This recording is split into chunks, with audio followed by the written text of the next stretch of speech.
Assalamualaikum warahmatullahi wabarakatuh. Selamat malam. Sejarah. Ternyata memang sejarah yang ada di kaum Nahdliyin sangat krusial loh. Sangat nggak baik-baik saja. Ternyata pengklaiman Wali Songo itu, Ba'alwi, Habib, itu sudah lama. Bahkan di kajian-kajian, di acara-acara NU sendiri, itu juga sering menyebut Wali Songo itu bagian dari Habib. Itu sudah lama. Sayangnya kenapa tidak diteliti dulu, hanya percaya ucapan dari beberapa tokoh. Yang dari tokoh ini juga sesungguhnya mereka itu juga datanya itu masih belum jelas. Tetapi percaya saja, itu loh bahayanya taklid.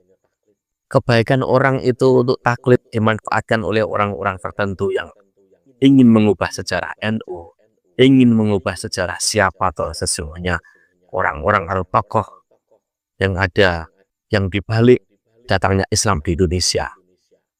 Tujuannya apa? Mereka tuh mengklaim itu tujuannya apa? Pasti punya tujuan. Ini saya baca dari salah satu website Suara Kendal. Ini tahun 2019. Sesungguhnya banyak adalah seperti ini. Saya udah nyari banyak. Ini satu contoh saja ya. Bahwa sesungguhnya pengklaiman atau pembelokan atau sedang apa ya, informasi salah atau informasi yang disengaja agar salah dan mereka yang benar itu loh. Itu sudah lama terjadi. Ini saya bacakan nih. Lembaga dakwah NU Kendal bahas tentang kemunculan tokoh-tokoh keturunan Nabi Muhammad SAW. 2 Juli 2019. Lembaga dakwah Nahdlatul Ulama Kabupaten Kendal mengangkat topik tentang kemunculan beberapa tokoh yang sebut sebagai keturunan Rasulullah Muhammad SAW yang dimanfaatkan untuk kepentingan politik. Topik ini disampaikan pada pengajian selapangan dan halal balal yang digelar NU Kendal pada Sabtu pagi 29/6/2019. Pengajian dengan topik Ahlul Bait dan pandangan Ahlussunnah wal Jamaah telah kritis terhadap ideologi Ahlul Bait, menghadirkan ketua tanfidiyah pengurus cabang Nahdlatul Ulama PCNU Kabupaten Kendal Kiai Muhammad Daniel Royan sebagai narasumber. Pengajian seluruh halal balal dihadiri pengurus PCNU, lembaga, badan otonom, dan majelis wakil cabang MWC se-Kabupaten Kendal. Se-Kabupaten Kendal ini salah satu contoh saja. Politisasi Ahlul Bait, menurut Daniel, isu Ahlul Bait saat ini menjadi bagian dari isu agama yang dipolitisasi. Ada satu kepentingan membawa-bawa seorang Habib dalam politik dan mewajibkan untuk tunduk padanya. Karena kalau tidak tunduk dianggap sama dengan bertentangan dengan sabda Rasulullah terkait ucapan aku tinggalkan kepada kalian dua warisan. Jika keduanya kalian pegang maka kalian tidak akan tersesat. Yang dimaksud warisan dalam riwayat pertama disebut kitab Al-Quran dan As-Sunnah. Riwayat kedua menyebut kitab Al-Quran dan Ahlul Bait. Nah di sini nih, mulai ini di sini gitu. Ahlul Bait. Ahlul bisa berarti keluarga atau ahli atau pakar. Al-Bait bisa berarti rumah atau rumah tangga. Bait dapat berarti rumah secara fisik, ada juga berarti rumah tangga yang bukan bangunan fisiknya, yakni hubungan antara suami, istri, anak, dan anak menjadi satu. Sedangkan yang dimaksud Ahlul Bait di sini adalah rumah tangga Rasulullah. Eksistensi Ahlul Bait di Indonesia akibat ekspedisi umat Islam dari Yaman.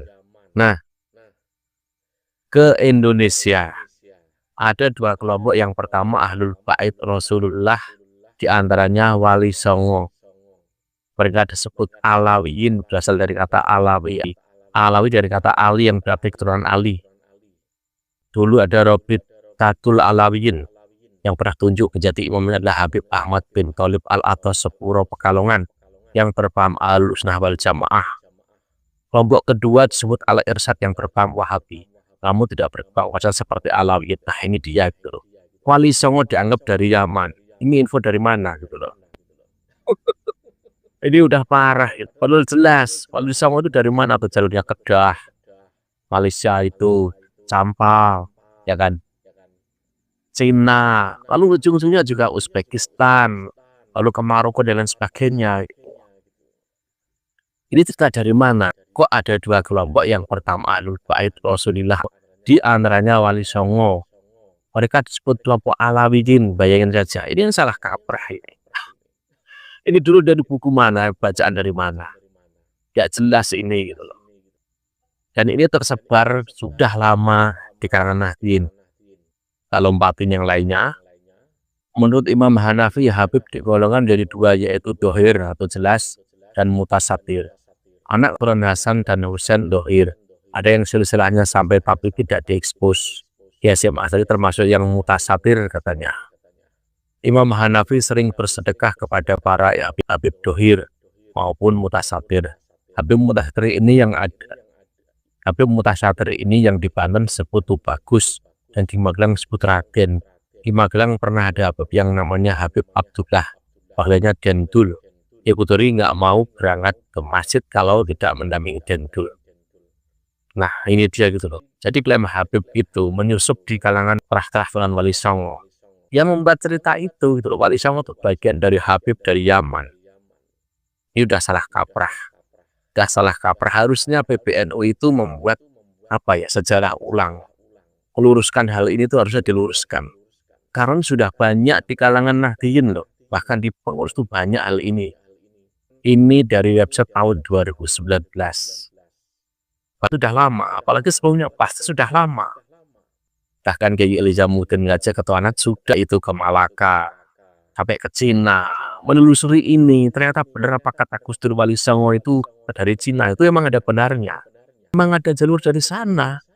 Jadi kalau dari Yaman yang bohong, ada kan kitabnya di kalangan mereka itu membuat data semacam itu bahwa Wali Songo itu dari Yaman. Aduh, salah kaprah ini. Nanti di akhir saya tayangkan video dari Kiai Elizamuddin itu ada.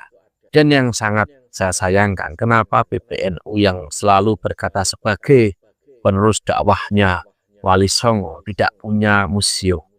Ada nggak museumnya soal ini? Lengkap, nama lengkapnya gitu. Siapa tokoh-tokoh masa lalu itu? Harusnya PBNU meluruskan bahwa Wali Songo bukan dari Yaman. Yaman ini era yang berbeda, era baru. Kalau ini tidak diluruskan sama saja, kita belum merdeka semua. Belum merdeka, soal sejarah saja masih kacau balau. Bagaimana bisa disebut merdeka? Ya jadinya seperti sekarang ini. Doktrin propaganda itu sulit dilepas. Dan itu tugas-tugasnya orang-orang PWI, tugas-tugasnya kita semua. Untuk membuat akal pikiran semua orang itu merdeka. Sebenarnya sejarah seperti ini gitu loh. Harusnya ini tugasnya PBNU ya, yang lebih pas harusnya. Bukan PWI bahkan, bukan siapa saja. Karena selama ini yang mengklaim penerus ajarannya Wali Songo itu NU. Jangan itu punya pengurus di PBNU. Ya nggak masalah juga PWI ikut andil dulu. Harusnya disupport gitu loh. Tidak seperti kemarin untuk mengeluarkan pernyataan Imanu, PWI dan lain sebagainya. Bukan bagian perkumpulan NU. Lalu PBNU ngapain saja? Gitu loh, ngapain saja? Ini video dari Kiai Elizamuddin saat beliau datangi salah satu museum, bahkan beliau juga sampai ke Cina loh, tapi yang saya tanyakan hanya khusus di Malaka saja. Sangat sayangkan ya, ormas terbesar di dunia seperti NU tidak punya museum selengkap soal Wali Songo ini gitu loh. Ini dia. Sore ini, hari Selasa, tanggal 12 November 2024, kita coba menggali sejarah. Ini kita datangi Museum Budaya Tiongkok di Malaka. Museum ini museum terbesar di Asia Tenggara yang didirikan oleh Profesor Tan Ta Sen. Beliau itu adalah peneliti Tiongkok, termasuk juga Wali Songo di dalamnya. Ingin tahu seperti apa? Yuk nanti kita ke dalam. Kami sekarang mengunjungi Museum Tiongkok di Malaka. Ini yang didirikan oleh Profesor Tan Ta Sen tahun 2013 yang lalu, mungkin kalau tidak 11-an. Beliau itu pengarang buku Tiongkok, punya manuskrip banyak, jangan khawatir. Untuk urusan manuskrip, literasi jangan khawatir. Nah, sehingga kalau ada distorsi sedikit biasa. Yang penting satu sumber, yaitu Yunan. Ini silsilahnya. The Pedigree of the Wali Songo, 90th Cell of Java in Indonesia. Silsilah Wali Songo atau 9 wali yang ada di Jawa, Indonesia. Betul kan? Nah, ini dimulai dari Bong Takeng. Ini Jamaluddin Kubro. Bong Takeng Jamaluddin Kubro dengan ada Raja Campa juga dia ada ini Campa, ini Yunan, Tiongkok, dan ini Majapahit Jawa. Ini tiga sumber ini. Nah, di sini King of Campa ini namanya Prabu Kuntara. Di Jawa ditulis Prabu Kuntara, terus di Campa ditulis dengan Jayawarman. Jayawarman yang belum Islam waktu itu. Nah, di sini Raja Campa sebenarnya punya putra 3, tidak langsung Burere. Ini ada sebelum ayah Burere, ini namanya Prabu Anom kalau di Jawa. Tapi kalau di Campa tertulis Cehbonga atau Zainal Abidin yang menikah dengan Zubaidah di mana? Di sini. Syair Zubaidah itu terkenal. Jadi Zubaidah punya anak ini juga. Nah, kemudian dia itu punya saudara Princess of Campa, Putri Campa. Nah, yang dinikahi oleh Brawijaya itu namanya Darawati. Darawati ini namanya. Terus punya saudara lagi namanya Princess of Campa yang dinikahi Ibrahim. Namanya itu Swanawati.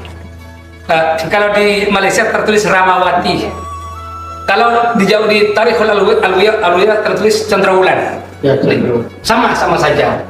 Ini adalah ibu daripada Raden Santri. Raden Santri siapa? Ini Maulana Ali Murtado. Juga ibu daripada Raden Rahmat siapa?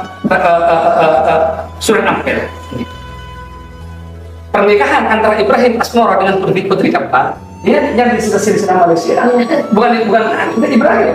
Iya.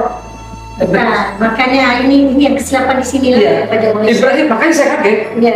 Ibrahim yang di Malaysia tertulis cuma menikah dengan Putri Campa. Tak ada di Jawa. Yang ada ini Maulana nama Ibrahim atau Ibrahim Asmoro menikah dengan Putri Campa, punya anak yang kedua. Yang pertama itu Raden Santri, makam di Gresik namanya Adi Murtado. Yang kedua itu Raden Rahmat, makamnya ada di Ampel Surabaya. Ini datuk daripada Wali Songo lah. Ya, baik. Terus dengan ini punya anak laki-laki namanya Prabu Anom atau namanya itu Cehbonga atau Zainal Abidin yang di manuskrip Jawa tertulis Sirojuddin. Ini punya anak Raden Rahmat, Raden Burere. Ini makam ada di Surabaya, makamnya Surabaya. Ada. Jadi ceritanya ketiga orang saudara Bong Swiho sama Raden Burere sama Raden Rahmat ini ceritanya berlayar ke Jawa mengunjungi bibinya ini. Mengunjungi ini, ini istrinya Brawijaya, ke kerajaan Brawijaya, kerajaan Majapahit di Jawa. Sehingga menyebarlah, jadilah kita ini yang kesek-kesek yang hitam-hitam. Tapi alhamdulillah kita bersyukur. Nah, terus kemudian mana lagi? Dari Bong Takeng ini, ini versi Babat Tanah Jawi memang Maulana Ishak bersaudara dengan Mahongfu. Ini Mahongfu bersaudara dengan Maulana Ishak. Punya putra dan Pak, tapi di silsilah serat Malisana ini dari Bong Takeng punya anak perempuan namanya Zainab, menikah dengan Maulana Ishak, punya anak Yakub, punya anak Arif. Silsilah sedikit. Jadi semua Wali Songo bermula dari sini. Nah, kemudian ini ada Teja. Raden Rahmat ini mengapa menikahnya Agung Manila? Memang di Jawa tertulis Nyai Agung Manila, Nyai Gede Manila, karena lahir di Manila. Tapi tidak berpindah di Manila. Nah, dia ini ternyata putranya Arya Teja, namanya itu Gan Engcu, ya. Dia macam ni, dia yang itu daripada sumber sini, dia tak masukkan kat sini. Dia tak sini sebab dia ambil daripada Jawa. So yang bagian Kedah itu kena cari dekat. Jadi begini, Bong Takeng punya anak namanya Ali Nurul Alam. Iya. Ali Nurul Alam punya anak Abdullah Umbatudin alias Wan Putri. Iya. Wan Putri punya anak daripada siapa namanya Syarif itu kan? Ya, saya dah tua. Cuma yang ini bukan tidak terkait yang Ya, ini. beda ini beda distorsi ini. Beda. Makanya ini kan membuat sekian tidak melibatkan kita ini. Iya. Perlu di Abdullah. Wan Putri. Iya. Abu Abdullah, maksudnya anak ni. Itu nama Cinanya tu Wambobo tu. Wan Putri. Apa nama? Wan Putri. Itulah.